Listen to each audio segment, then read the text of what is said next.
సాక్షాత్కార సమయంలో మనిషి సాధారణంగా సోమరిగా తయారవుతాడు.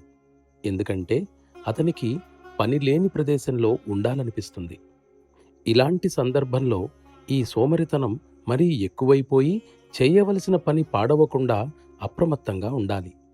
సోమరితనం ఆత్మకి ప్రాణం, పని చేయటం అహానికి ప్రాణం.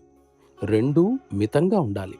కాబట్టి నువ్వు సోమరిగా తయారవుతున్నావంటే పెద్ద సమస్య కాదు, కానీ దానివల్ల బాధపడుతున్నావంటే అది పెద్ద సమస్యే. సాధారణంగా ఆరోగ్యం బాగోనప్పుడు సోమరితనం వస్తుంది. సోమరితనం విషయంలోనూ ఇంకా ఇతర విషయాల్లోనూ నీకు కావలసిన దాని గురించి ప్రార్థిస్తాను. పని కుంటుపడేంతగా మనిషి సోమరిగా ఉండకూడదు. కాస్త సంకల్ప బలం ఉపయోగించినట్లయితే పనులు నీవు అనుకున్నట్లుగా దారిలో పడతాయి. ఇక నీ ఆధ్యాత్మిక స్థితి విషయంలో పూర్తి బాధ్యత నాది. చాలాసార్లు నీ స్థితిని గమనిస్తూ ఉంటాను. ఏదైనా చేయవలసి ఉంది అంటే చేస్తుంటాను. ఇప్పుడు ఈ ఉత్తరం నీకు చేరకముందే నీలో పునరుత్తేజాన్ని అనుభూతి చెందుతావు.